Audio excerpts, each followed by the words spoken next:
94. Elle nous disait tout à l'heure en commençant l'émission qu'elle avait passé une année hors du commun, évidemment. Alors maintenant, nous avons juste devant nous les 12 finalistes. Si vous aviez un conseil, vous qui avez vraiment une grande expérience en la matière, si vous aviez un conseil à leur donner, que leur diriez-vous? Je crois que c'est difficile de donner un conseil à toutes ces jeunes filles, puisque après les avoir entendues se présenter elles-mêmes, je crois qu'on peut encore remarquer une fois de plus que non seulement elles sont très jolies, mais elles font preuve aussi de beaucoup d'intelligence. Et je crois qu'il faut les féliciter, toutes les 12 présentes là sur le plateau, car elles étaient vraiment superbes.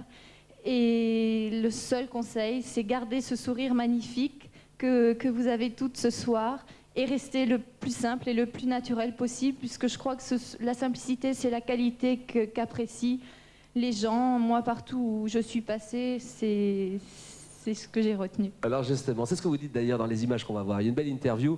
On a tourné il n'y a pas très longtemps un sujet sur Valérie Kless, notre jeune fille qui est encore Miss France, pour quelques minutes, hein, encore, quelques Miss minutes France encore. 94. On vous a tourné chez vous, dans votre région, à Pornic notamment. Regardez ces images. Valérie Kless, une vie de Miss France.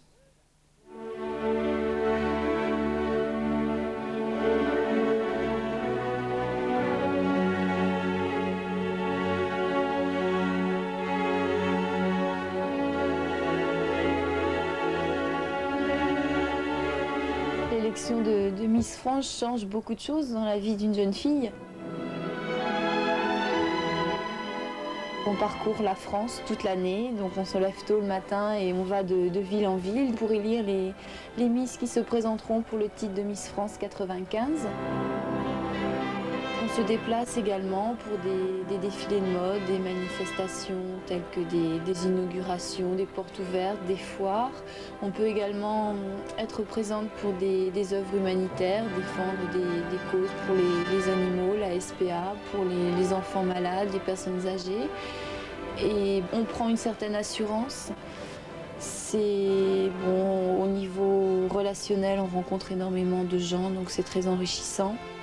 C'est vrai que les gens vous abordent dans la rue, vous demandent des photos dédicacées, vous posent un petit peu de questions, mais bon, c'est tellement fait de façon gentille, simple, que ça se passe tout seul. Je crois que le contact passe tout seul avec les gens et c'est magique un petit peu. J'ai voulu ce titre pour voir justement comment la finale se déroulait à Paris, voir un petit peu les coulisses d'une émission de télévision, voir un petit peu tout ce qui fait rêver les jeunes filles de notre âge.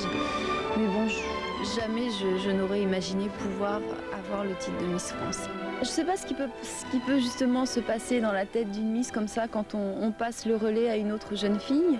Ce qu'il faut savoir, c'est que j'ai été privilégiée donc, pendant un an avec ce titre de Miss France et je trouve tout à fait normal de laisser la chance à d'autres jeunes filles.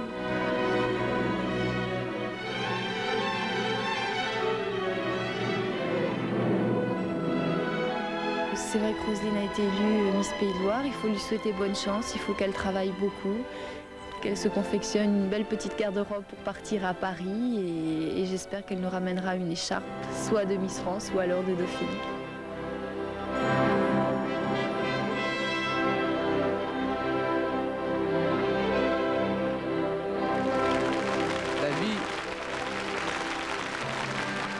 La vie d'une Miss France, Valérie Kless, pendant un an. Nous allons maintenant poursuivre avec une évocation de...